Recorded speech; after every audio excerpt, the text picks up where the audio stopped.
don't always get to choose in this life, win and lose in this life, but I'ma prove in this life, we can move in this life. Simon Mazerolle et Catherine Martel, bienvenue au podcast. On se sent bien ce matin? Yes. Oui, super. Cool, mais je suis content. Je veux dire, c'est mon dernier podcast aujourd'hui et premier aussi. Puis on va parler justement de technologie et de web ensemble. Parlez-moi un petit peu plus de Maze, puis ensuite on va dénicher ensemble votre background. Fait que, comment vous expliquez un petit peu votre offre de service par rapport à ça? Maze, en fait, on n'aime pas vraiment se décrire comme une agence ou un studio, mais comme pour les biens de l'exercice, on va le faire. Vous êtes appelé studio design Maze. Pour les buts légaux, on s'est appelé studio, Okay. mais c'est ça. On est un studio de développement web et de marketing digital spécialisé dans le commerce électronique. Yep. Donc, on s'est focalisé vraiment dans le commerce électronique, plus précisément dans Shopify. Fait qu'on accompagne des entreprises qui vendent des services ou des biens en ligne généralement, mais il y en a certains de nos clients qui ne vendent pas en ligne, là, qui vendent juste en offline, en retail. Ouais, OK. Puis, on les accompagne avec une panoplie de services qui inclut développement web, développement d'applications et des services marketing du genre email marketing, stratégie, audit, etc. Fait que c'est pas mal notre focus. Expliquez-moi un peu votre rôle séparément. Qu'est-ce que vous faites au niveau du day-to-day dans votre business, quoi? Ouais. Fait que tu peux peut-être y aller, Simon. Oui, définitivement. C'est sûr qu'en étant une petite équipe, on travaille quand même assez de notre côté, même si on travaille beaucoup ensemble. On porte toujours deux chapeaux. Il y a toujours un chapeau de gestionnaire, d'essayer de gérer l'agence, d'essayer de gérer les projets. Et il y a après ça le côté technique. Fait que moi, c'est sûr que de mon côté, c'est beaucoup plus technique dans le day-to-day, au niveau projet design, mais surtout implémentation web, développement. Fait que c'est vraiment mon focus. Puis Catherine, elle va pouvoir l'expliquer un peu plus. Oui. Moi, mon rôle, c'est vraiment gestionnaire de compte, gestionnaire de projet, puis tout ce qui est stratège. Mon background, c'est la stratégie marketing. Ouais. Là. J'ai étudié là-dedans. Fait que, dans une autre vie, j'étais planificatrice média, notamment. Là. Fait que vraiment, tout ce qui entoure les services marketing puis la gestion d'un projet d'un point de vue de marketing. Mais généralement, je suis...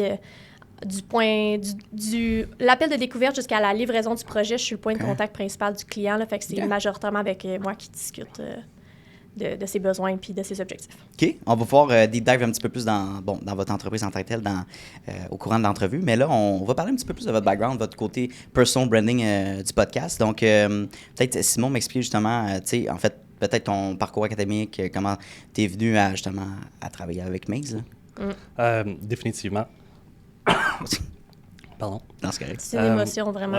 Ça vient chercher, je comprends. Petite larme, là. Ouais. Exact. Ouais. Mon parcours, à moi, c'est sûr qu'il n'est pas vraiment traditionnel en termes de gestionnaire d'agence numérique. Ouais. J'ai un bac en design industriel, fait que vraiment développement de produits physiques. Okay.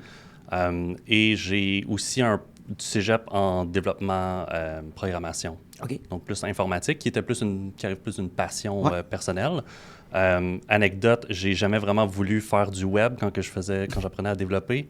Je voulais faire des applications natives pour autant mobile que sur le desktop. Ouais. Quand on était au cégep, j'avais dit à Simon, t'aimerais pas ça faire des sites web? Genre juste comme une job-in, là? Il était comme en 2 jobs étudiantes, puis il était comme jamais. Non. Pourquoi ça t'intéressait pas? C'est quelque chose qui est quand même complexe, mais c'est aussi quelque chose j'avais l'impression qu'il répondait pas à mon envie de vouloir régler des problèmes puis de créer des expériences beaucoup plus intégrées. Okay. Le web, ça a toujours été quelque chose qu'on affiche. C'est vraiment plus un outil marketing qu'un outil... en fait, c'est ce que je pensais. Là. C'était très marketing, puis ça réglait pas vraiment des vrais problèmes. Ça améliorait pas la vie au jour le jour des gens. C'est plus la tête d'affiche d'une entreprise. C'est ça. Quelque chose. Tu vas sur un site web, mais dans une journée, tu vas peut-être aller sur 50, 100 sites web si tu passes ta journée sur l'ordinateur. Exact. Quand tu utilises une application, tu interagis directement avec autant le matériel que le digital. Fait qu'au final, c'était un peu de là que j'arrivais de mon côté. C'était de me dire, je veux vraiment que les gens ils puissent bénéficier de ce que je fais et toucher la vie des gens dans le jour. Fait que c'est pour ça aussi que j'ai un peu gravité plus vers le produit. Et de là, essentiellement, dans un projet de fin d'études, j'ai développé un produit physique qu'on a décidé, après mon bac, de lancer comme Kickstarter. Et on a réussi, dans le fond, à le manufacturer puis à le vendre à travers le monde, ce produit-là. Puis je m'avance peut-être un peu dans la discussion au niveau du parcours, mais c'est essentiellement ça qui a créé Maze, le studio. C'est qu'on a passé d'avoir un produit physique qu'il faut qu'on produise nous-mêmes en pleine pandémie et avoir essentiellement le boom de toutes les entreprises qui cherchent à se digitaliser puis avoir des sites web. Puis comme j'avais un peu d'expérience, puis on avait essentiellement cette expérience-là de marchand qu'il faut qu'ils transitionnent dans le web, on a été capable d'aider des gens à développer essentiellement leur site web. Ça a été un peu une opportunité, nous, de s'en aller là-dedans. Fait que malgré moi, je suis devenu un développeur web. Mais je pense que ma vision a quand même beaucoup changé là, quand on parle du e-commerce parce que ça ne fait pas juste toucher d'un point de vue marketing, c'est vraiment une expérience qu'on est capable de créer. Nice! Toi, Catherine, parle-moi un petit peu plus de ton background. Moi, mon parcours est très traditionnel. Okay. Mon objectif, c'était de faire une course, puis de finir le plus vite possible, puis de trouver les hacks pour finir, puis me rendre le plus loin possible dans le moins de temps possible. OK. Fait que quand j'étais au cégep... en fait, quand j'étais au secondaire, I wanted to be different. Fait que je suis pas allée au même cégep que tout le monde. Okay. Puis j'ai déménagé à 1h15 de chez nous, là, de mon petit patelin de l'Assomption à Trois-Rivières, Bien sûr. qui est juste une plus grande campagne. Mais tout de même, pour moi, c'était un gros changement, alors que mon secondaire était collé à un cégep. Là. On partageait la même bâtisse. Fait que le chemin normal, c'était d'aller à ce cégep-là.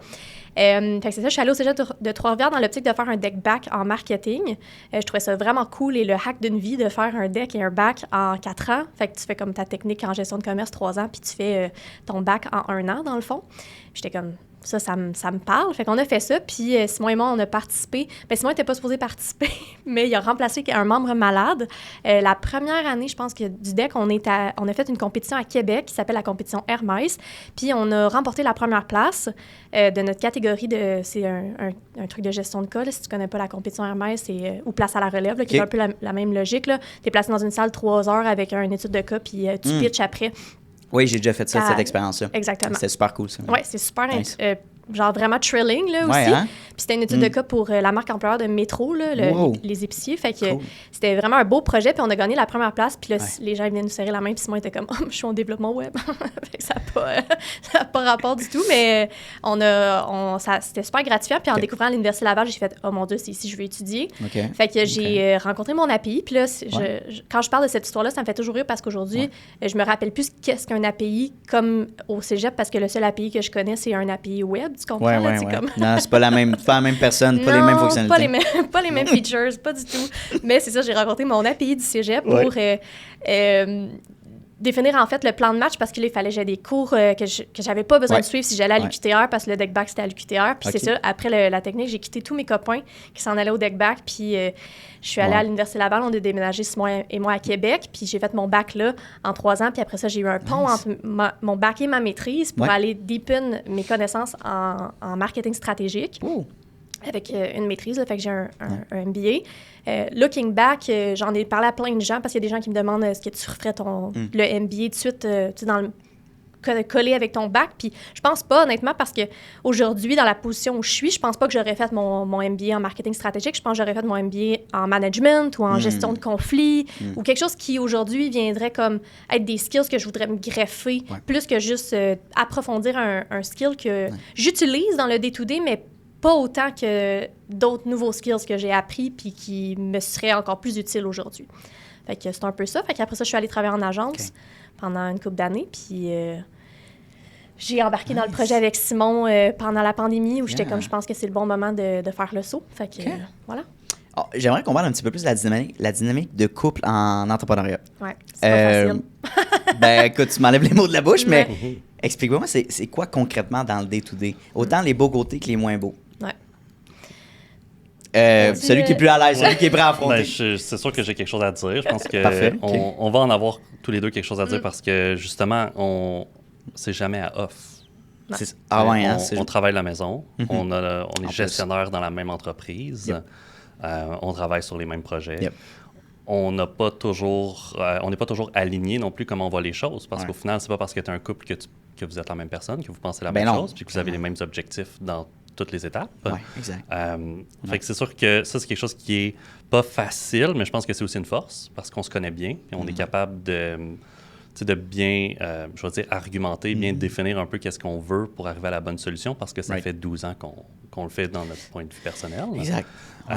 Mais c'est sûr que c'est la partie où on est toujours on sur la business, ça veut dire qu'il n'y a pas vraiment de vacances. parce qu'on va chez nos parents, on est 1 heure dans l'auto, mais il va y avoir un moment où c'est qu'on va parler de travail. C'est clair. Il n'y a pas d'univers où c'est qu'on est capable de mettre ça complètement de côté. Ouais.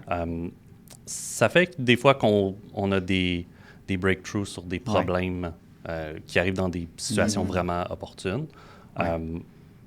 Des fois, c'est plus difficile. OK. C'est que tu n'as pas non plus de confident à qui aller parler de quelque chose qui s'est arrivé à job. Ton partenaire d'affaires, ben si il a pris une décision, il a fait quelque chose que tu n'étais pas forcément d'accord, ben tu peux pas juste aller, tu arrives chez vous et tu te dis « j'ai pas aimé ça, mais c'est pas grave ». Il n'y a pas personne qui va t'écouter puis juste te laisser essentiellement déloader sur eux parce que c'est ton partenaire d'affaires. C'est ça, exact. Ben oui. OK. Mais je suis d'accord. Je pense que ça fait longtemps qu'on est ensemble. Puis c'est quand même la troisième. Parce qu'il y a plein de gens qui nous disent moi, je travaillerai jamais avec mon chum ou ma blonde. Which I get, là, honnêtement. C'est clairement pas pour tout le monde. Mais c'est quand même la troisième fois dans notre vie qu'on travaille ensemble. Fait que je pense que ça témoigne qu'on est des bons collègues, des bons coéquipiers. Puis, je compare souvent ça à. Puis c'est comme, je connais pas assez... J'ai un exemple, dans le fond, que je vais donner, mais que je connais pas assez. Fait que si jamais il y a des gens qui sont dans cette industrie-là puis qui sont comme, c'est pas du tout comme ça que ça se passe, je suis curieuse d'en apprendre plus. Mais je compare souvent ça à la ferme familiale. Je suis comme dans un contexte on manage une ferme familiale. Oui, il y a des gens qui ont des skills précis, mais il y a beaucoup de gens qui ont des skills très génériques ou généralistes.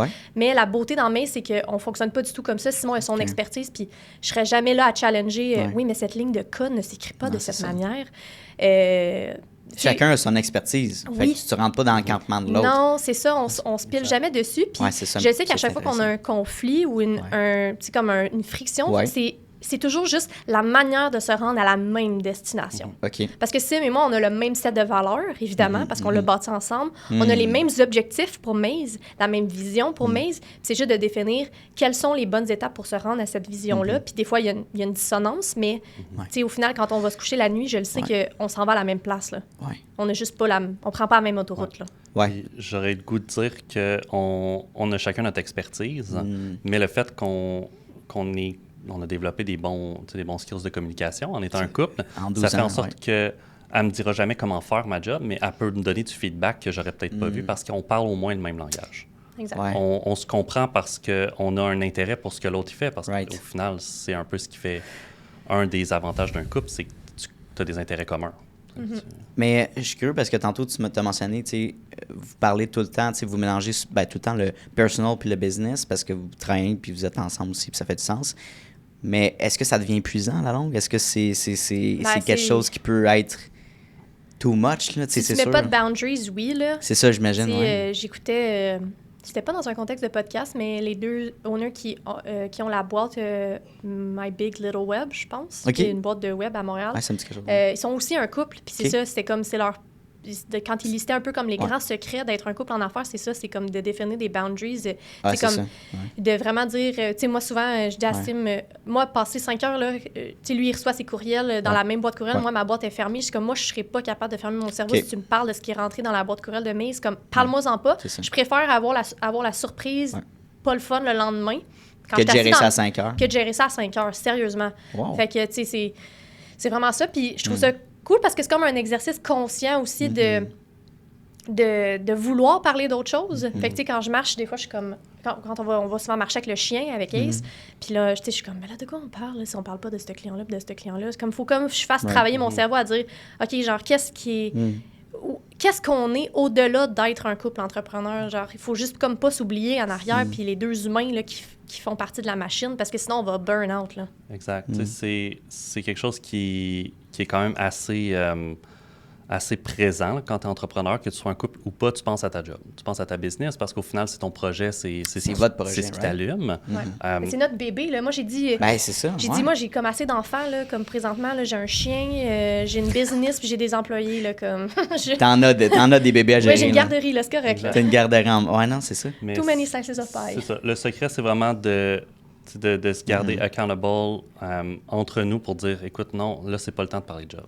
Il y en a un, des fois, que ce soit moi ou Catherine, c'est pas le bon moment. Là. On a ça en tête, puis on dirait que c'est un problème qu'on veut régler, qu'on veut travailler dessus, mais c'est pas le moment. Fait qu'il faut juste se le dire. C'est comme, écoute, on peut-tu parler d'autre chose? Juste dans le sens que parler d'autre chose va peut-être aussi régler d'autres problèmes de job, mais ça va aussi nous aider à nous travailler sur nous en tant que couple. de se garder du temps pour ça. Parce qu'au début, je pense que, tu sais, là, ça fait 5 ans qu'on fait Maze. Je pense que, on est comme capable de mieux faire la part des choses, mais c'est sûr qu'au début, tu sais, Maze habitait nos pensées jour et nuit, mais c'est juste que je pense que tout comme pourquoi ils disent que c'est important de prendre des vacances, bien qu'on n'en prend pas beaucoup, c'est la partie où vraiment juste de comme déconnecter puis faire autre chose, en fait. Des fois, te permet de retourner puis de voir un problème, tu sais, c'est un prisme, là, fait que de voir le problème sous un autre angle puis de peut-être arriver plus facilement à une solution alors que t'étais comme bloqué quand t'étais juste dans cette conversation-là puis de réfléchir comment on va réussir à régler ce problème-là. Right. Non, j'aime ça poser cette question-là parce que justement, vous lancez la balle, puis je pense que c'est intéressant aussi pour l'audience, là, de savoir, j'ai peut-être un projet, j'aimerais me lancer avec ma blonde, mon chum, mais je sais pas, est-ce que c'est un bon move? C'est qu'est-ce qu'on devrait établir au début pour pas avoir trop de friction, même si c'est inévitable, puis c'est correct, puis ça va arriver, mais bien communiquer, tu sais. Bien communiquer, avoir confiance en l'autre. Puis, tu sais, c'est une question de confiance. Quand on a des rôles définis, c'est parce que pourquoi j'embarque pas dans ces affaires, c'est que j'ai confiance en ce que lui, il va livrer comme marchandise, tu sais. On peut s'épauler, on est les deux dans l'aventure, mais on se fait extrêmement confiance dans nos rôles. Je vais vous poser une petite question classique de pitching. Là. Disons qu'on est dans une activité de réseautage. Pourquoi j'irais travailler avec Catherine puis Simon? J'aime ça que tu dises Catherine et Simon parce que je pense que c'est ça, Maze. Et non Maze, là. Mais oui, Maze, mais on s'entend. Qui est derrière Maze? C'est un peu ça. Au stade où on en est, Maze, c'est Catherine et Simon. Nice. On est les individus derrière Maze.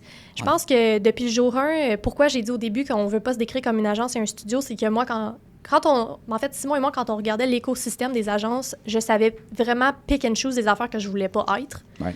Il y a vraiment une...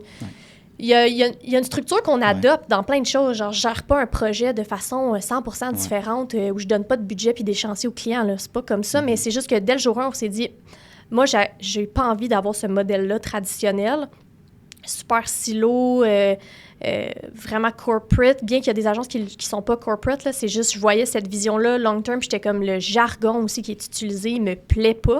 Fait que dès le jour 1, on a défini que nous, on allait vraiment se targeter, puis c'est devenu le tagline après, là, au début, c'était même pas notre tagline officielle, mais on l'utilisait comme verbalement, mais vraiment, on s'est toujours décrit comme une no bullshit agence. C'est ça le tagline. On n'est pas ici pour... C'est ce que je dis dans mes appels de découverte. On n'est pas ici pour vendre du snake oil.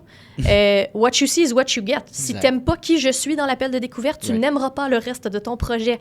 Je ne suis pas une personne différente aujourd'hui de la personne que quand je vais gérer ton projet. On est des humains, on est très authentiques.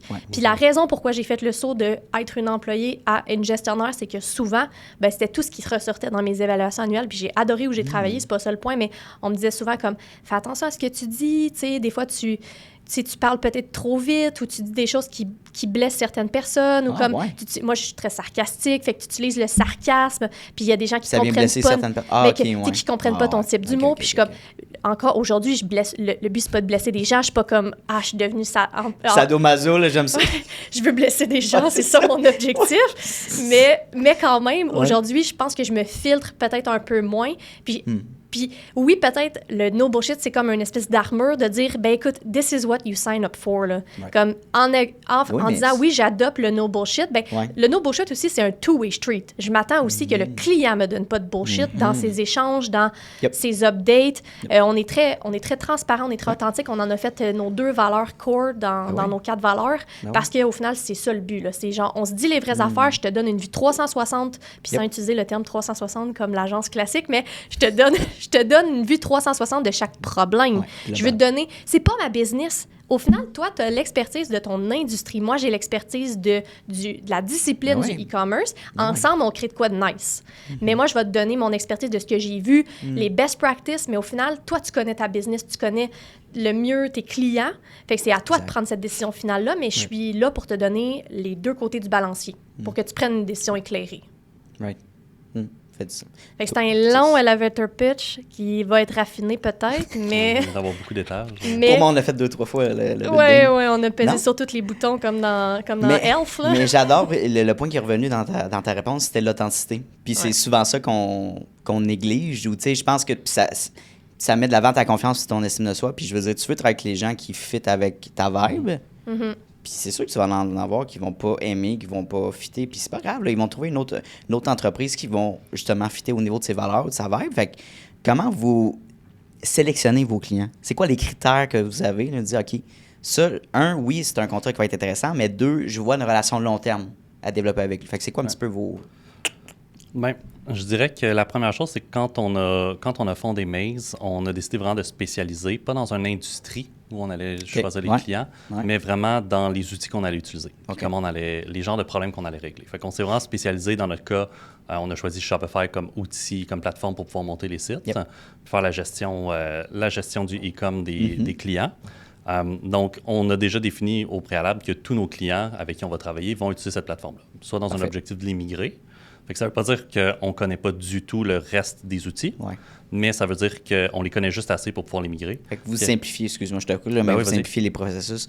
Voici, nous, on établit la stratégie sur Shopify, on connaît les autres, mais on est niché là-dessus. C'est ça. Mais c'est une autre facette du no bullshit, tu comprends aussi. Exact, c'est ça. On prétend pas être expert de tout, là. Non. On peut pas être expert de tout. Les gens qui prétendent être experts de tout, c'est pas des experts. C'est ça, c'est des généralistes. Exactement, which is OK, il y en a... Puis you get what aussi, c'est des généralistes ou experts, peu importe. Exactement. Il y a des avantages au niveau d'être généraliste, mais nous, en se spécialisant dans une plateforme, on l'a appris de fond en comble. Et voilà. Ça veut dire qu'on peut vraiment focusser spécifiquement sur des problèmes à résoudre, puis pas vraiment comment on va les résoudre, quel outil on va aller chercher, quel plugin ou quel autre service connexe qu'il va falloir qu'on connecte ensemble. On essaie d'éliminer ça le plus possible, vraiment pour se concentrer sur des problèmes de commerce, des problèmes de gestion au niveau de la vente dans tes processus d'entreprise. Comment est-ce qu'on va régler ces problèmes-là avec les outils qu'on a déjà le plus possible? OK. Pourquoi vous avez choisi Shopify versus, mettons, je prends Wix ou Squarespace? Pourquoi avoir choisi cette plateforme-là?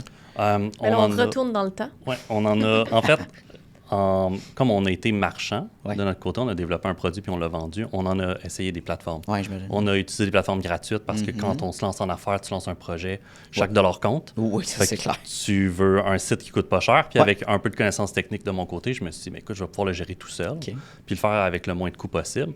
Mais avec ça, on s'est rendu compte qu'on passait beaucoup de temps, dans le fond, à faire des TI, à faire du développement, puis pas à vendre nos produits. Puis pas à développer des nouveaux produits. Interesting, OK. Fait que déjà, ça, on a vraiment ciblé ça comme étant un problème au niveau d'un marchand. Comment est-ce qu'on a réglé, nous, ça de notre côté? C'est qu'on a trouvé Shopify comme plateforme. Ça va super bien, c'est super autonome. Catherine était capable de monter le site web par elle-même, puis il restait juste à personnaliser, modifier certains éléments qui se faisaient soit par des applications, on aurait pu le faire elle-même. Encore une fois, souvent, ça vient avec un coût. On était une petite entreprise. Bon, mais comment est-ce que, si on est pour investir dans notre plateforme, dans Shopify, comment est-ce qu'on peut sauver un peu plus d'argent de l'autre côté? Bien, moi, je vais aller faire ces modifications-là moi-même. Je vais prendre de mon temps. Puis c'est essentiellement de cette façon-là qu'on a déterminé que Shopify nous permet de presque tout faire. On peut tout supplémenter avec des applications ou des intégrations qui sont personnalisées, des intégrations custom.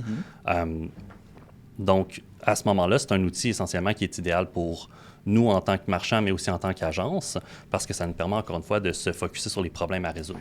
Parce que l'objectif, nous, pour nos clients, c'est qu'ils ne fassent pas des TI, qu'ils ne gèrent pas leur plateforme technologique. Ils sont bons à faire leur job qui est de vendre leurs produits. Ben oui. Fait qu'ils focusent là-dessus. Ben oui, je pense que c'est l'important justement d'aller déléguer, mais tu sais, aux bonnes personnes, à des experts. Parce que je pense qu'on a souvent la mentalité, quand tu te lances ou à n'importe quel niveau d'entrepreneuriat, de déléguer tout. Mettons, tu délègues ton marketing, mais si tu ne l'as pas essayé toi-même au début, ou tu sais que tu n'as pas certaines bases générales, tu peux tomber sur une agence qui va te charger un prix. Tu te dis, I guess c'est fair, mais tu ne sais pas c'est quoi l'implication en temps, l'argent, l'équipe. Si tu as 15 personnes qui travaillent sur ton projet, c'est-tu vraiment justifié, là? En tout cas. Puis je trouvais que Shopify, c'était très scalable comme plateforme aussi, parce que c'est autant approprié pour des petites entreprises qui commencent, puis comme des très grosses boîtes qui font... Il y a des énormes entreprises qui sont sur Shopify. Dans les deux cas, ça peut bien s'adapter. Bureaux en gros sont sur Shopify. Là, Même moi, je pensais pas. Je pensais que c'était plus axé PME. Là, c'est brandé un peu de même, mais... Mais ils développent beaucoup. Là, Supreme, il y a une partie de Nike qui est sur... Mattel est sur Shopify. C'est juste que c'est rendu à un niveau où ça paraît plus que c'est Shopify, parce que là, quand tu rentres dans le hyper technique, ben dans Shopify, tu as un back-end, ce qui est vraiment cool. Puis c'est l'avantage de Shopify, c'est que tu gères tout ton admin, tes produits, tes collections, tes clients, comme un peu un CRM.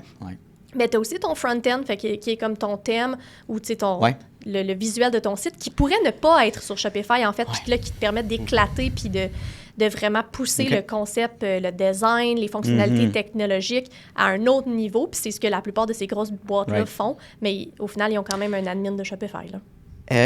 On va parler un petit peu technique. Je suis curieux de dire qu'on a une entreprise pignon sur rue qui veut justement digitaliser ses produits physiques en numérique. Là, c'est une grosse question, là, mais ça ressemble à quoi le processus pour digitaliser? De A à Z, ça ressemblerait à quoi là, si on regarde ça en résumé? Là? Fait qu'il y a une boutique qui a déjà des produits, dans le fond. Il y a déjà des produits qui veulent établir ça sur Shopify. C'est ça. Ouais. C'est sûr que la fondation de Shopify, c'est vraiment c'est pas du vrai back-end, mais c'est ce que nous, on appelle le back-end ou l'admin. Fait que c'est vraiment d'avoir des produits. À partir du moment où tu aurais des produits, you're good to go. Là. Fait que c'est soit il y a de l'entrée de données, là, soit tu entres manuellement, mais on a beaucoup de clients qui avaient du gros volume, on avait un client, à un moment donné, dans les tout débuts de Maze, qui avait genre 10 000 produits parce que ses fournisseurs, c'était comme Makita, DeWalt, Stanley, c'était des outils, dans le fond. Ouais. Funny enough, c'est un mandat qu'on a fait avec Wavency de l'autre côté. Oui, c'est vrai, tu m'en as parlé, ouais. Oui, c'est ça qui a très nice. Puis... on a fait affaire avec leurs fournisseurs, en fait. Il y avait un rep, mettons, chez DeWalt, puis là, ils nous ont donné accès à des CSV. Fait que les gens, je pense qu'ils sous-estiment le pouvoir de leurs fournisseurs. Puis souvent, les fournisseurs ont déjà fait ce travail-là pour les brands. Fait que surtout un retail qui revend des choses, puis qui n'est pas manufacturier, ben la plupart de ces fournisseurs-là ont quelque part de condenser un recap de les descriptions des produits, les SKU, les poids. Ouais. Fait que tout ça, si on est capable de l'obtenir, ben, c'est de l'import-export. Puis après ça, ben, c'est juste de faire son thème, dans le fond, visuel. Puis je pense qu'un full bel exemple de ça, c'est que... puis la preuve que c'est facile à faire, c'est que... Ben, tu veux-tu le compter, le rendez-vous innove? Oui, ça peut être quelque chose qui est intéressant. Okay. Je pense qu'effectivement, ça m'a sorti la tête parce que c'était pas le contexte, mais on a été invité au rendez-vous Innov à Longueuil cet automne, l'automne passé. Ouais. C'est un événement comme manufacturier qui invitait des entreprises de la région à venir. C'est très focus technologie, robots, automatisation. VR, intelligence artificielle. Nous, on a été invités là. On est une agence de e-commerce. On ne fait pas vraiment le portrait, mais comment est-ce qu'on peut essayer de se démarquer versus justement toutes ces booths-là qu'il va avoir. On a donc décidé un peu moins d'une semaine d'avance c'est parce qu'on a été invités une semaame d'avance. C'est pas, je te dirais que manque de préparation. Monter un booth, quand tu n'as jamais eu de présence dans des trade shows comme ça, on n'avait rien. Mais on a un espace dédié, puis là, il faut qu'on vende nos services. Fait qu'on s'est dit, qu'est-ce qu'on pourrait bien faire? On va monter une boutique de Noël. On était dans le temps du Black Friday, dans les fêtes. OK, cool. Donc, en une semaine, on a été trouver du matériel pour pouvoir monter des étagères. On a parlé à nos clients qui ont fait un peu office de fournisseurs, si on veut, qui nous ont fourni des produits à vendre. On a monté un site web puis une boutique physique, tout avec Shopify, en dedans d'une semaine, un branding. On a overnight un TPV, on est allé chez Bureau en gros, on a imprimé des affiches et tout. Puis le but, c'était de monter comme un petit marché de Noël dans le fond, miniature. Wow. Donc, les gens pouvaient vraiment passer les transactions sur place, le tout monté en dedans d'une semaine. Fait que je veux dire, pour un pignon sur rue, peut monter une boutique de façon 100% autonome sur Shopify. Est-ce que ça va y prendre plus qu'une semaine? Peut-être. Nous, on connaît l'outil, on connaît toutes les étapes. Mais au final, ce que tu as de besoin pour pouvoir vendre, tout comme pignon sur rue, tu as besoin d'une place où le vendre, puis tu as besoin des produits à vendre. C'est le minimum que tu as besoin. J'ai une question pour vous. Je suis curieux. Des fois, je sors de mon script, là, mais peu importe. Moi, je suis une entreprise de services. Est-ce qu'il y a un modèle d'adaptation pour des entreprises de services d'offrir une version digitale? Oui. Sur Shopify? Au final, encore une fois, tu as besoin de quelque chose à vendre. Tu as besoin d'une place où le vendre. Yep. Dans le cadre du e-commerce, ta place, c'est ton site web. Mais le site de Maze, il est fait sur Shopify. Exactement. On vend... Oui, ça ferait du sens aussi. Exactement. Mais on vend rien dessus pour l'instant. On vend rien dessus, mais on pourrait, si on voulait vendre des packages ou comme... des cours, des formations. Dans le fond, c'est bon. Je m'en servirais juste pour faire du payment processing rendu là. C'est pour comme traiter les paiements plus facilement, mais tout est là pour avoir une brand de service. Je trouve ça cool parce que justement, on a déjà un client dans le passé qui était et service et produit. Puis justement, c'est un des exemples quand je disais, c'est pas tous nos clients qui vendent des choses en ligne, mais c'est de dire, ils s'en servaient comme une vitrine. On se servait de l'architecture de Shopify pour promouvoir les produits, mais au final, il n'y avait rien à vendre. Ils vendaient des verrières en acier à 10 000, 20 000, peu importe. Personne qui va acheter ça. Il y a des gens peut-être qui achètent. Il y en a qui... Mais c'est sur mesure, fait que c'est plus difficile à acheter. C'est plus difficile, mais il y a plein de leurs compétiteurs qui le font. Fait que toute l'architecture est là pour que si demain matin, ils font comme, on a envie de créer des modèles standardisés de nos produits, puis nos services d'architecture, nos services de design, parce que il y a ça aussi quand tu es dans une compagnie de design, ils pourraient tout faire ça à partir de Shopify, puis tout avoir la même place dans le fond. Nice. Exact. Parce qu'au final, tu as un endroit pour pouvoir avoir ta banque de clients. Tu as des produits ou des services qui ont un prix. tu en vends une certaine quantité. 100%, c'est ça. Essentiellement, le podcast, c'est une entreprise de service, mais il y a rien qui m'empêche peut-être potentiellement de partir une formation ou... Tu pourrais vendre de la merch. Ben, c'est ça, des produits connexes, legit. Ou même, c'est un bon exemple, notre petit hôtel ici, on promote les gens qui passent au podcast comme ça, mais peut-être de faire un lien avec ces collaborateurs-là puis de vendre un produit sur notre plateforme ou une affaire de genre. Là, je pense qu'il y aurait... C'est une affaire brainstorming, on se prendra un moment, là, mais c'est quand même... je trouve que c'est essentiel. Puis, on arrive on est en 2025. Est-ce qu'il y a beaucoup d'entreprises, tu dirais, qui n'ont pas encore empiété le pas là-dedans ou qui sont vraiment en arrière-pensée de dire mon chiffre d'affaires principal, c'est mon pignon sur rue, j'ai pas besoin ou j'ai pas de nécessité. C'est-tu encore dans la mentalité actuellement des owners? Ou... Il y en a. Je dirais principalement, il y a 2 volets. Il y a les vieilles entreprises, fait que des entreprises qui sont plus... Il n'y a pas de relève, dans le fond? C'est un peu plus vieux? Pas forcément qu'il n'y a pas de relève, mais je veux dire, il y a des entreprises qui ont juste une vieille mentalité. Ça a toujours fonctionné. Ça a toujours marché. Il y en a, puis on en connaît. Très récemment, l'Abbé, ils ont eu un peu ces challenges-là. C'est vrai, bon point. Si je vais avec Sears, leurs enjeux, c'était de se dire, ça fonctionnait. Ils n'étaient pas prêts à s'adapter. Puis ils n'ont pas... Pourtant, c'est des énormes... Exactement. Right? Ils ont... ça. Plus le bateau est gros, plus il est tough à bouger, là. C'est vrai. Effectivement. Plus il y a de gens, C'est ça, là. Plus il y a de décideurs, plus... Exact.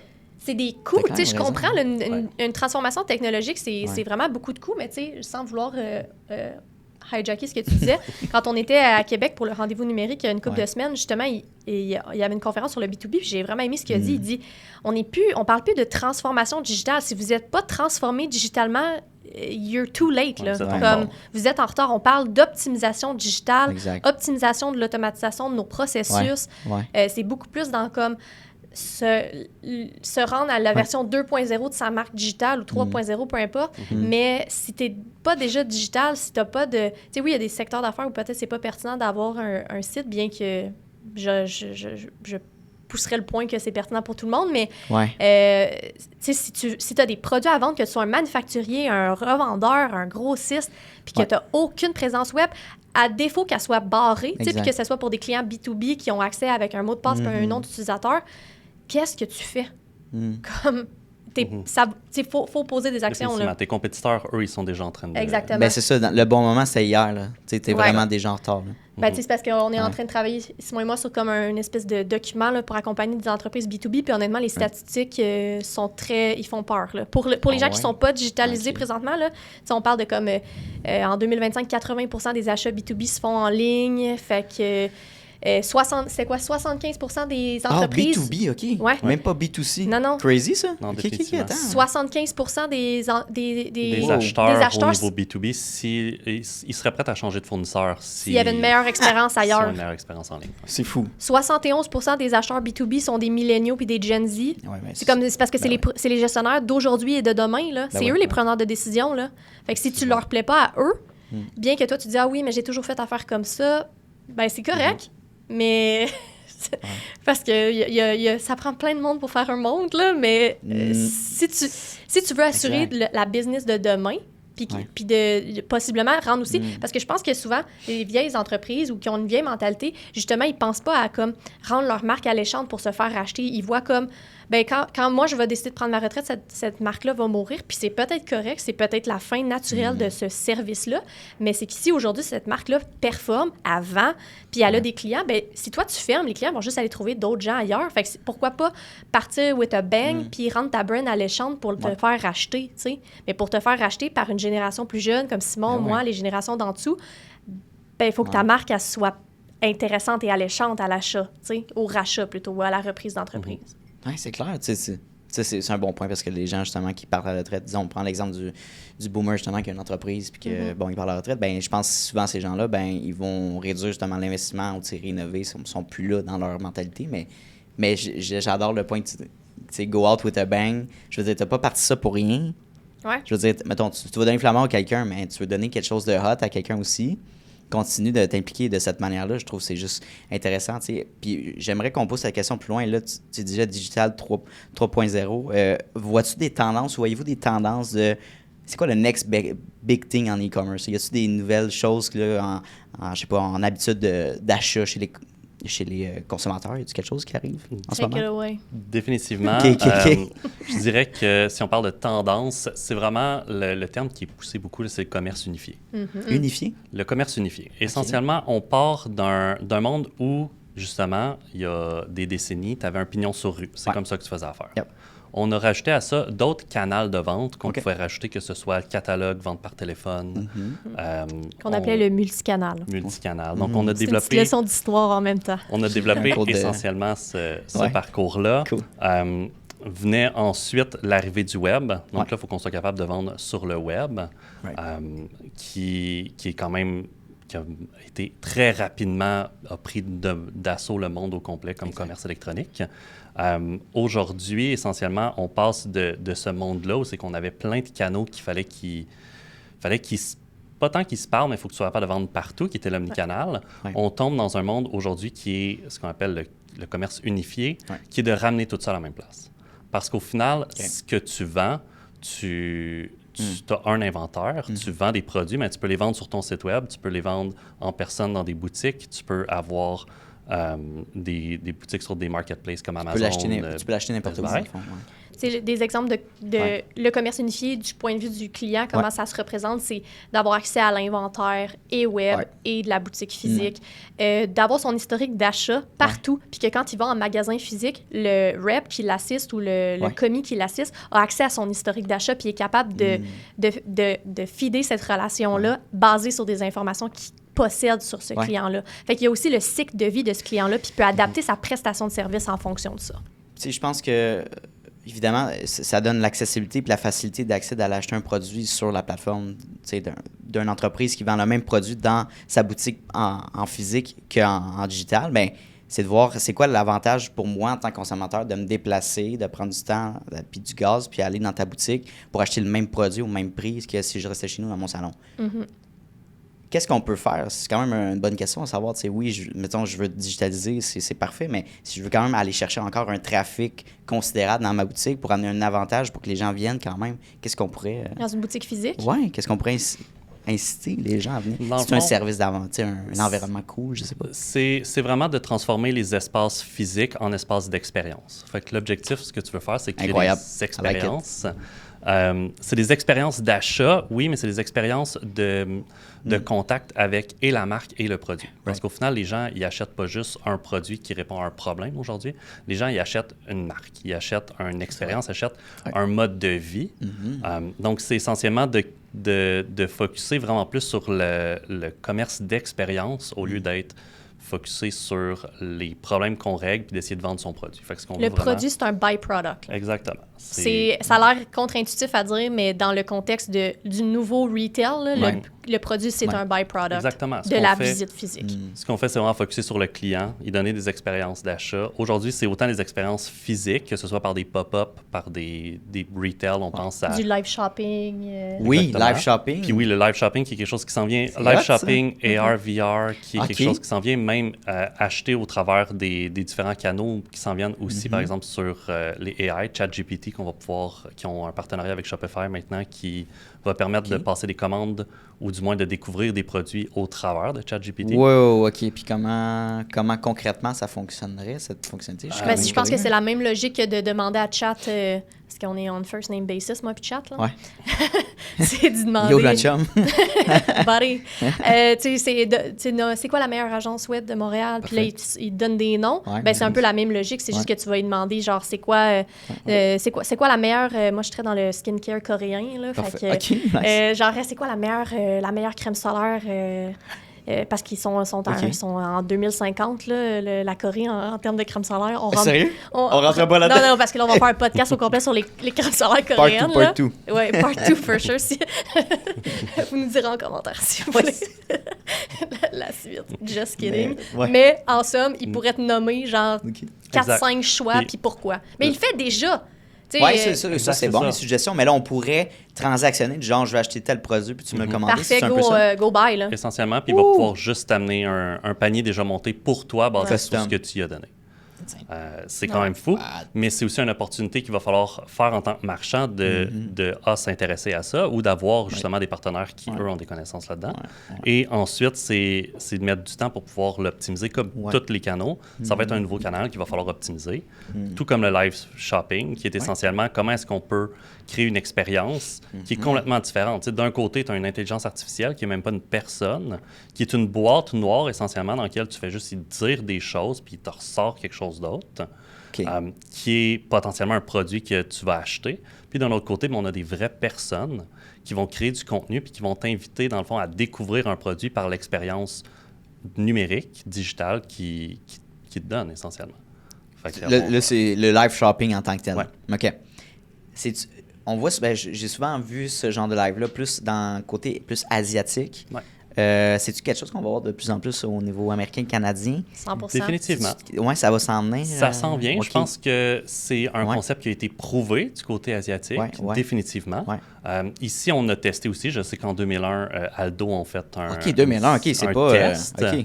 de live shopping qui avait quand même bien fonctionné dans le sens que ça a été capable d'avoir assez d'intérêt pour diriger des gens par une page qui ont monté. Ils ont monté une landing page au-dessus de 130 000 personnes qui ont visité la page dans les jours, semaines qui ont suivi leur live stream. OK. Mais essentiellement, oui, c'est quelque chose, je pense, qui va être développé ici parce que on consomme déjà tellement de contenu que, surtout du contenu qui est de plus en plus court, de plus en plus de short-form content, définitivement. Ouais, les gens sont quand même intéressés par ça parce que c'est quelque chose qui est souvent très... je veux vraiment... Je ne sais pas trop comment le dire, mais c'est quelque chose qui nous allume dans le sens que ça a été réfléchi, c'est monté au niveau d'un algorithme qui va te pousser le contenu avec lequel tu vas interagir. Fait que si en plus on rajoute des produits là-dedans, il y a une opportunité.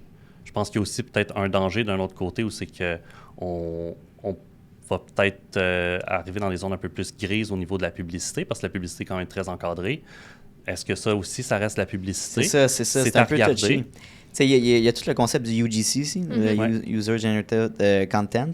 C'est pas nécessairement comme du influencer qui promote un produit, que là, c'est clairement une pub, puis ça a fonctionné. Je pense qu'il y avait vraiment cette tendance-là. Puis de plus en plus, moi, personnellement, puis je pense que c'est l'avis de pas mal de personnes, quand je tombe sur une pub d'influencer, oublie ça, là. Je le sais parce que je le sens puis ça me tente pas. Là. C'est pas honnête, authentique. Tu le sais qu'elle est là pour vendre un produit. Puis c'est pas grave, là, je comprends, c'est son travail. Mais il y a d'autres manières de le faire. Comme si on prend UGC, ça peut être un créateur qui n'est pas contenu ou quelqu'un qui se lance puis qui fait un sketch humoristique, qui utilise le produit en background. C'est quand même subtil. Ou qui porte un morceau de vêtement. Ah, c'est quoi tu portes? Je vais aller l'acheter. C'est une affaire de genre. C'est ça. Ben, c'est naturel. C'est comme, hey, non, j'aime la marque. Tu promouvois comment tu utilises le produit, un peu comment tu te sens, l'émotion vécue, la vibe. Fait que je pense que plus on évolue, plus il faut être créatif aussi, plus il y a de compétition. Mais je pense que le live shopping, ça vient un peu comme approfondir aussi ce craving-là qu'on a en tant que consommateur de connecter avec la marque. Parce que souvent, le live shopping, c'est des gens de l'organisation, soit les fondateurs ou les gens qui sont à la tête ou des personnalités connues à l'intérieur de cette entreprise-là. Puis je pense que ça, sans briser littéralement le fourth wall, ça vient un peu comme c'est quasiment étendre la main à travers le live. Puis je pense aussi, on est vraiment des êtres humains. Fait que le 3D, voir les produits en vrai aussi, oui, il y a plein de méthodes sur le web, sur ton site, comme Simon l'a dit, la réalité augmentée, les modèles 3D qu'on peut ajouter dans certains produits, mais il n'y a rien comme voir un produit en vrai. Je comprends que le live shopping, tu vois techniquement pas le produit en vrai parce que t'es pas là, mais c'est quand même un step de plus dans cette direction-là de voir un produit, un peu le produit sous toutes ses facettes, puis de pouvoir interagir avec. Un peu comme tu l'as dit justement, je pense que je veux dire, c'est peut-être pas universel encore, mais il y a beaucoup de gens qui commencent à les voir quand c'est un placement de produit qui est très direct. Là, on est habitué à ça. On est habitué, puis on est comme désensibilisé. Exact. On le voit vraiment vite que, OK, ça, c'est de la publicité, tandis que du live shopping, on va aller chercher souvent comme tu dis, des gens, soit de l'entreprise directement, avec des gens qui sont beaucoup plus publics aussi de ce côté-là, ou souvent des influenceurs, des personnes du milieu, des gens, des experts de l'industrie, des créateurs de contenu souvent de l'industrie. Donc, on peut aussi aller vraiment puiser sur les relations parasociales que l'audience a avec ces gens-là pour se dire, bon, ben, je fais déjà confiance dans un point de vue one-on-one, dans un point de vue de consommer son contenu ou que ce soit un live stream ou quoi que ce soit. Bon, mais si cette personne-là interagit physiquement avec le produit puis me donne ce qui semble être sa vraie opinion, j'ai beaucoup plus confiance déjà en le produit parce que j'ai confiance en la personne qui le présente. Tandis que quand tu vois une publicité, si tu vois un acteur d'Hollywood qui te vend un produit, tu le sais que c'est une publicité. Ouais. Les 100%, chances, 100%. les chances qu'un grand acteur fasse soi-même son café en pods sont quand même faibles. Je vais Ils sont t'avouer. quand même faibles. Ça, You c'est heard vrai. it here first, George Clooney. Mais je veux dire, Avec Nespresso. C'est ça. merci. Mais c'est ça, au final, c'est que tu le sais. Il se coule un petit President Choice, Ouais. là, tu sais. Exact. Pour le C'est sûr fun, que là. George, il fait pas son Je espresso pense le pas que matin. George il le fait lui-même. Non, c'est Je penserais Puis, pas. au final, Je vais pas briser aucun rêve C'est ça, aujourd'hui. on le mais sait. je Peut-être pense des pas. fakes, là, mais... puis ça paraît, puis au final, tout le monde le voit, puis c'est comme, il doit pas vraiment faire son vrai café, mais s'il en parle, je vais assumer que ça doit être quelque chose de positif. Tu sais, c'est une bonne marque si c'est quelqu'un comme ça qui en parle puis qui décide d'être On va assumer porte-parole. ça, ouais. Mais souvent, on oublie le fait qu'il a probablement été payé beaucoup d'argent pour pouvoir en Ça, parler. c'est sûr. Tandis qu'un type de vente comme du live stream, du live shopping, c'est essentiellement juste de dire, c'est quelqu'un avec qui tu as déjà une relation et elle te parle d'un produit. Right. Mais tu n'as jamais eu une relation, c'est qu'elle te vendait quelque chose avant. Fait que c'est quand même une opportunité de ce côté-là. J'aimerais qu'on parle du VR. Comment ça peut être implanté justement dans les habitudes de consommation. Puis il y a les VR goggles de Apple qui ont sorti il y a 2 ans. On les a. Vous les avez? Oui. Est-ce On que est c'est- allé acheter ça au New Hampshire. Est-ce que c'est si incroyable que ça l'est? Est-ce que vous utilisez Apple, l'interface Apple? OK, Principalement, oui, Cool. au niveau, comme on est quand même Sur très, l'ordinateur, puis tout, ouais. très design au niveau de notre philosophie, Makes très sense. créatif, Ouais. c'est les outils qu'on a décidé d'utiliser. Oh, ouais. Et comme Moi étant la place de Apple aussi dans le marché, on s'est dit, ben, écoute, si cette technologie-là elle sort et que ça, au final, ça devient un gros boom puis que tout le monde veut ça, nous, on voulait déjà être au courant de comment ça fonctionnait puis comment on pouvait déjà intégrer les expériences de nos clients dans ce monde. Ben, clairement. Est-ce que c'est quelque chose qui va vraiment comme, jumper d'ici aux prochaines années? Je pense pas. Principalement parce que, oui, il y a un côté de coût, mais aussi il y a un côté aussi que c'est très individuel. C'est quelque chose qui t'isole beaucoup. Ouais, puis c'est pas subtil. T'sais, on n'est pas Non, rendu c'est ça. aux fameuses lunettes, là, Black Mirror, genre qui démontrent. C'est comme là, on pressent là, mais on peut pas dire dans les prochaines années, à moins qu'il y ait vraiment une explosion. Est-ce qu'on parle de décennies? Est-ce qu'on c'est un peu. Tu sais, je pense qu'il y a des marques qui ont fait des belles expériences. Tu sais, Gucci en est une. Mais tu sais, comme. Google Lens, je me trompe. Tu sais, à travers c'est pas semblable, je parlais mais plus à travers le Vision Pro, là, c'est comme Ah, ok, ok. c'est une expérience. Ouais. On va utiliser l'espace digital comme étant un canevas essentiellement infini dans lequel on peut faire ce qu'on veut. Fait qu'on peut créer des expériences. Puis je pense que c'est vraiment ça l'avantage de ces outils-là, c'est que c'est vraiment axé sur les expériences puis le divertissement. Ça a vraiment commencé au niveau en plus du jeu. On regarde aussi maintenant beaucoup d'expériences de divertissement vidéo, essentiellement. Fait que pouvoir écouter un film dans un cinéma, mais t'es à la maison, c'est quand même une expérience qui est assez le fun. C'est sûr. Mais d'un point de vue de commerce, c'est moins prendre un site web puis avoir une version 3D, si on veut. Puis vraiment en plus créer une expérience dans laquelle on peut faire, dans le fond, vivre la marque, vivre le produit. Approfondir la relation avec la marque. C'est Là, je ça. pense que ce serait vraiment encore un byproduct du produit. C'est sûr que oui, ce serait vraiment cool d'amener ça un jour puis que tu puisses t'imaginer justement, reprenons Aldo, donnons-leur, ils ont pas déjà assez de cloud, là, fait que donnons-leur en plus, là, mais s'imaginer dans un Aldo en train d'essayer des paires de souliers, tu sais, oui, Exact. ça serait vraiment top là, qu'on se rende là, mais pour l'instant, on n'est pas là, je pense pas que c'est rendu, soyons honnêtes, à un point assez abordable pour la majorité des entreprises. Si présentement, on est capable de nommer Gucci qui a créé une expérience parce que Gucci ont beaucoup de sous, là. C'est pour ça qu'ils peuvent se permettre de créer quelque chose qui n'a aucun rapport avec leurs produits, là.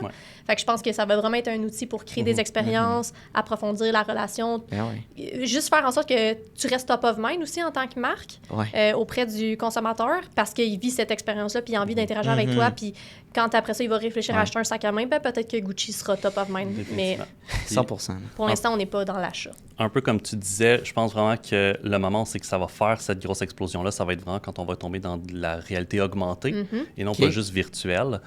Comme tu disais, que ce soit Google Lens, mais vraiment ce concept-là d'avoir un écran par-dessus ta vision normale. Ouais, comme le Vision Pro, c'est un peu le concept. Un peu le principe, c'est ça, mais vraiment, vraiment plus compact. Quelque chose qui est un peu faisable aujourd'hui, justement, avec des outils comme sur Shopify, qui est d'avoir des modèles 3D.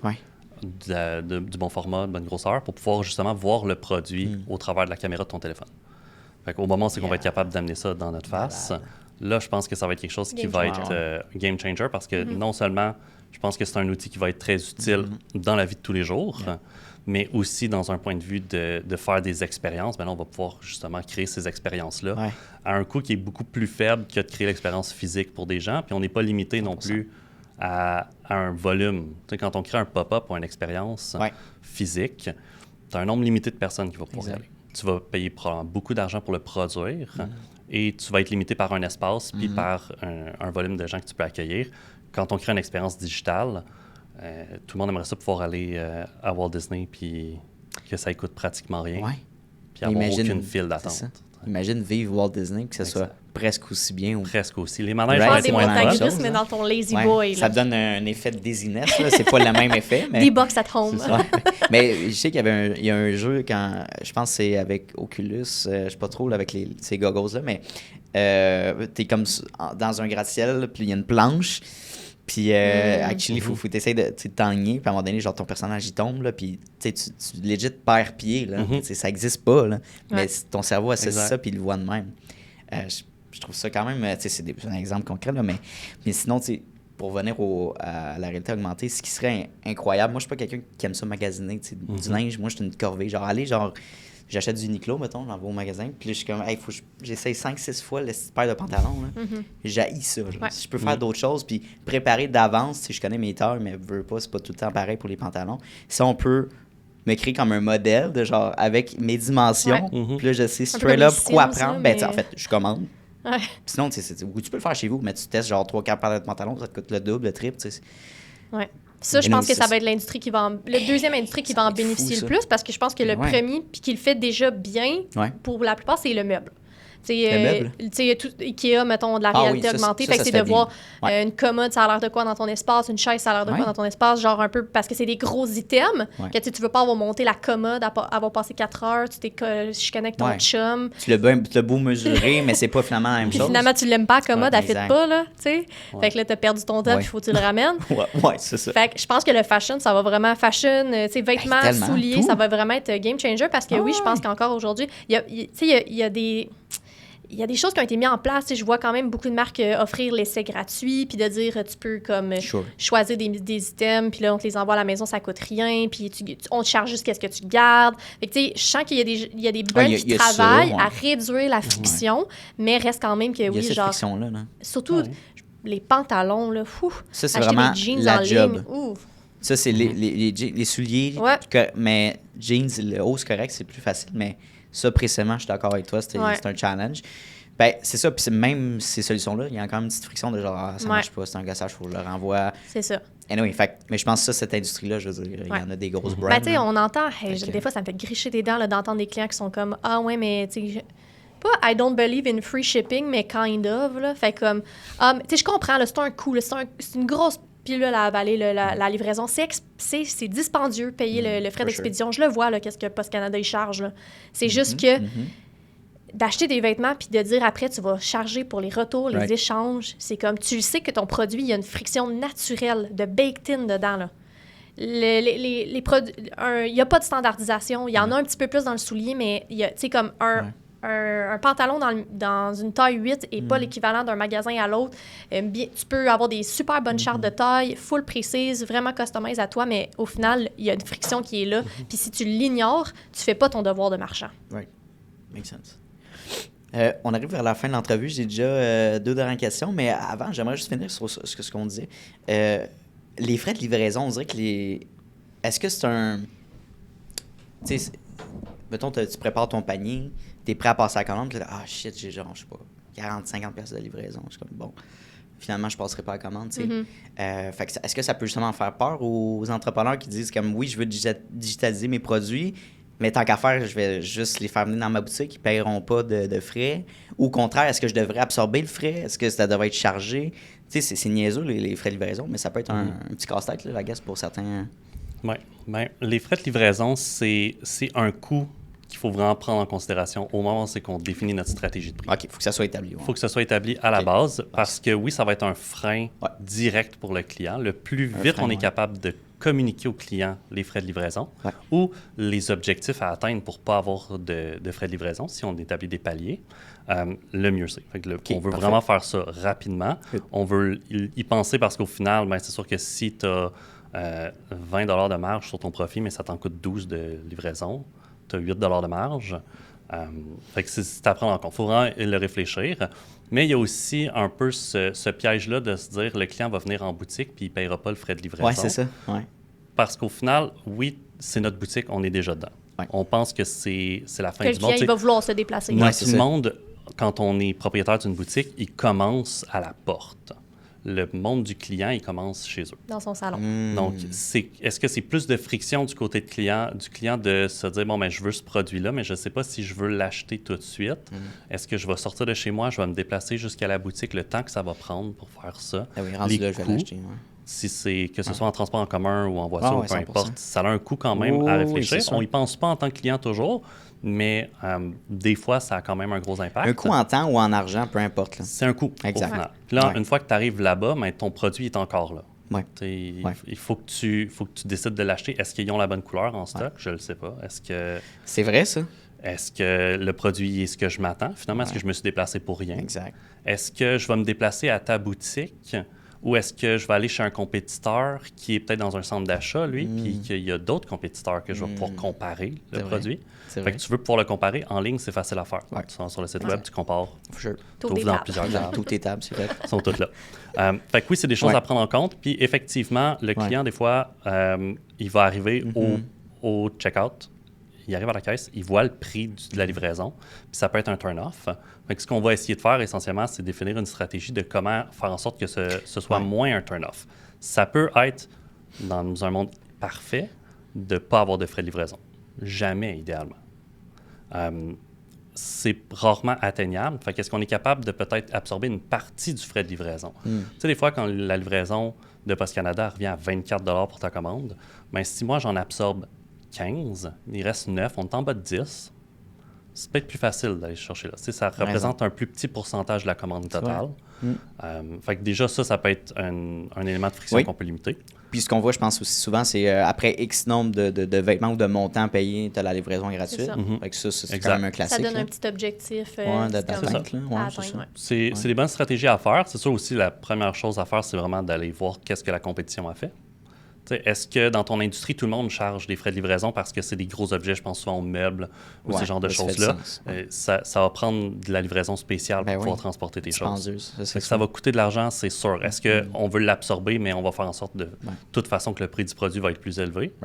Ou est-ce que tout le monde charge un certain frais de livraison basé sur la distance, sur le poids, sur le nombre d'étages à monter des fois? Dans ce cas-là, c'est intéressant d'offrir des méthodes alternatives comme, on a parlé de se déplacer, mais juste d'offrir la cueillette en soi comme mode de livraison gratuit ou des points de cueillette où les gens peuvent aller à des endroits précis recueillir, des casiers postaux qui sont comme centralisés. Je pense que faut juste être créatif, là. 100%. Mais d'ignorer que le client, il s'en fout de payer des frais, je pense pas parce que... non. Je suis la première à quand je vois un frais, je vais regarder une option B. À partir du moment où tu as planté la graine que tu as envie d'explorer une option B, tu viens de perdre ce que tu as travaillé tellement fort avec ta pub, tes socials, tes influenceurs, tout l'argent marketing que tu as dépensé. Tu viens de l'affaiblir un peu, le poids, parce qu'il est allé explorer l'option B. Puis Amazon, ils ont offert justement cette facilité-là parce qu'ils savaient que c'était un frein. Fait mais tu payes un abonnement Prime, mais tu l'as rapidement. Puis le choix, la rapidité, puis les coûts. Sont bas. Même cette livraison finie sur ce point-là, la livraison avec Amazon, si je ne me trompe pas, ils veulent développer une livraison avec des drones. Fait que pour les plus petits articles, c'est sûr que ça va réduire les coûts de livraison, on s'entend. Puis je trouvais ça une scène. T'imagines, tu fais le livrer, ça prend 1 heure pour savoir ton chandail. Ouais. Pas pire. Mais bon, guys, 2 dernières questions pour vrai. Est-ce qu'on pourrait avoir votre vision de succès global pour Maze? Pour l'entreprise? Je pense que... on en a longtemps parlé. Ça va avoir l'air contre-intuitif, mais je pense que pour nous, la vision du succès, c'est que oui, Maze rayonne. Mon intention, c'est que Maze, ça soit plein plein de parties d'un tout, puis qu'on on a des choses autour de juste l'agence, tu sais, qui développent des choses qui sont utiles, qui investissent dans la recherche aussi. Là, c'est un de nos grands objectifs, d'investir dans la recherche puis de développer des technologies nous-mêmes. Mais je pense que vraiment, dans le day-to-day, c'est de pouvoir... tu sais, ça revient au fait qu'on est un couple, là, c'est de pouvoir enjoy notre vie en tant que nous, en tant qu'entrepreneurs, pouvoir poursuivre d'autres projets aussi, puis de se rendre à un point où Maze est comme autosuffisant.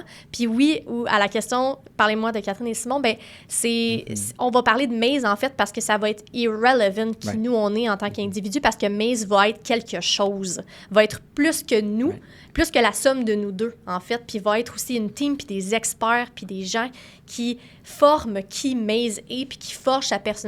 Puis c'est comme, dans le fond, c'est le principe d'avoir un enfant, littéralement. Là. Fait que c'est que l'enfant devienne un adolescent, puis un adulte, puis là, il y a des amis, puis des collègues, puis il devient sa propre personne.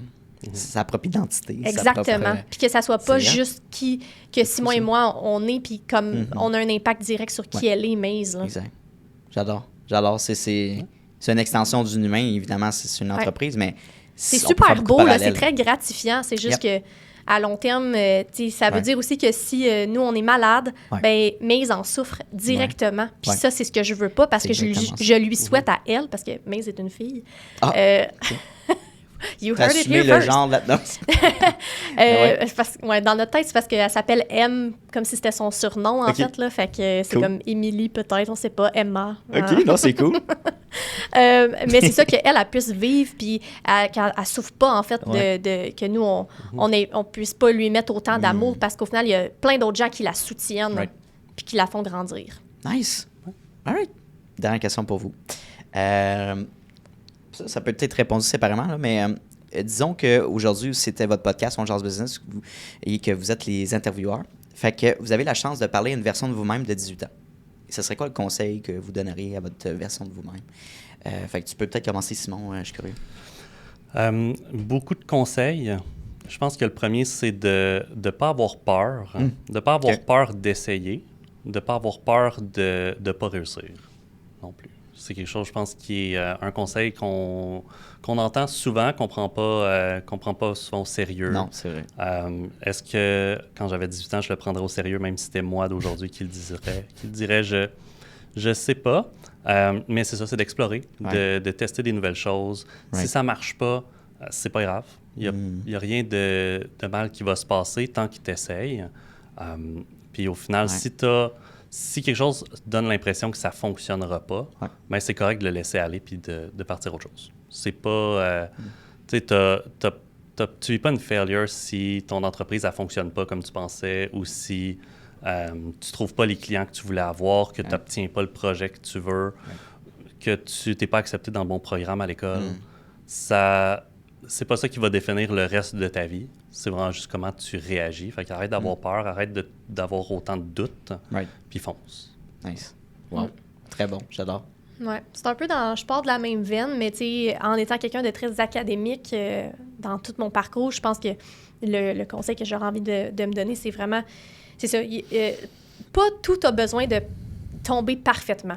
Ça n'a pas besoin d'être exactement comme tu pensais le plan original. Ça peut fonctionner quand même. Tu peux poursuivre, explorer, être dans les balbutiements jusqu'à temps de voir ça va-tu se rendre à destination. Puis je pense que sur la thème de la perfection, puis je me considère pas comme quelqu'un de perfectionniste, je me suis jamais considérée comme ça, mais je pense que sur l'aspect de la perfection, c'est vraiment... Je pense que pas tout le monde a besoin de t'aimer. Là. Je pense que c'est surtout ça. Le regard des autres m'a souvent été très important. Il m'est encore important. C'est quelque chose sur lequel je m'auto-gauge, là, sur comme la perception que les gens ont de moi. Mais je pense que c'est... Pas tout le monde a besoin de t'aimer. Je pense que les bonnes personnes vont te trouver. Là, what is meant to happen will happen, là, un peu dans ce sens-là. Fait que je pense que c'est correct d'avoir des gens qui ça clique pas. Parce qu'eux vont cliquer avec quelqu'un d'autre, ou peut-être qu'ils cliqueront pas avec personne, puis c'était eux le problème. Mais peut-être que c'est toi aussi le problème, c'est ça. Mais je pense que c'est correct. Les bonnes personnes, tu vas les trouver, puis c'est pour ça qu'on s'entoure. Puis c'est pour ça aussi qu'on est très critique dans les clients avec qui on a envie de travailler, parce que j'ai envie de m'entourer de bonnes personnes avec qui ça va cliquer, puis qu'on va créer quelque chose de chouette avec des beaux humains. Oui. Ouais, entrez-vous des bonnes personnes, c'est un conseil que je reçois souvent, puis c'est complètement vrai. Se faire confiance aussi, essayer, se planter, puis il faut se planter pour apprendre, puis se remonter, puis développer, innover. On n'a pas le choix, je veux dire. C'est comme ça qu'on se bâtit comme humain. Fait que, comme entrepreneur surtout. Même que je pense que j'irais plus loin, puis je dirais que chaque jeune personne devrait essayer un parcours entrepreneurial. Ou de se partir un projet, puis tu sais, juste, hey, pour vrai, c'est pas fait pour moi. Mais au moins, tu l'as essayé, puis tu le regretteras pas. Puis tu dis, hey, moi, je me vois plus comme un salarié, puis c'est parfait. Je suis passionné de ça, mais excellent. C'est correct aussi, mais je pense que c'est tellement une belle expérience à vivre de comment je pourrais dire, de mettre son ego de côté. C'est humbling aussi à certains moments. Vraiment. Parce que tu peux frapper un mur, puis c'est correct. Puis c'est ça, c'est juste pour une évolution humaine. Fait que c'est pour ça que je pose cette question-là. J'ai vraiment apprécié mon échange aussi avec vous. Avez-vous apprécié l'expérience au podcast? Oui. Vraiment, merci beaucoup de l'invitation. Of course. Ben, j'apprécie beaucoup. Merci de votre temps. Puis ce que je propose à mes invités toujours, c'est de faire un part 2 dans 6 mois. On a parlé du part 2 tantôt. Là. On va parler du Corinne Skincare. Exactement. Je vais être prête. Faut être préparé. On va se faire des questions par rapport à ça. Mais vous êtes toujours invité au podcast. C'est comme ça. Ça nous permet aussi de créer une relation long terme avec nos invités. Fait que ça serait super cool de faire ça. Très cool. Excellent. Merci beaucoup. Merci à toi. Hey, salut, ça fait déjà la 2e fois qu'on se voit dans cette même vidéo-là. Donc, merci de ton attention, puis merci de ta discipline, parce que c'est un mince pourcentage des gens qui sont capables d'écouter du début de l'épisode jusqu'à la fin. Donc, merci beaucoup de ta discipline. Ça démontre énormément de motivation de ta part et bien sûr d'un aspect important de l'entrepreneuriat que oui, la motivation c'est important, mais la discipline c'est encore plus important. Donc, merci de ton attention. La meilleure manière que tu peux me repayer pour ce podcast-là, vu qu'il est accessible à tous et gratuit, il va rester gratuit. Ça, c'est important. Notez-le à quelque part. Je tiens qu'il reste gratuit, accessible à tout le monde. En fait, c'est tout simplement de repartager le podcast dans des Instagram Stories, d'en parler avec tes amis, d'envoyer le lien à tes amis. Hey, Mathis, va donc écouter cet épisode-là. C'est super intéressant. Ça vaut de l'or. Puis, ça va me permettre d'aller faire croître le podcast à un niveau exponentiel. Donc, merci beaucoup pour ton aide et ton intérêt pour le podcast. Et bien sûr, on se revoit la semaine prochaine dès jeudi midi pour un nouvel épisode. Donc, bonne journée à toi.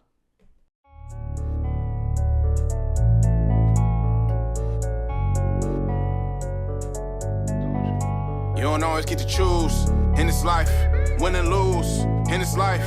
But I'ma prove in this life, we can move in this life.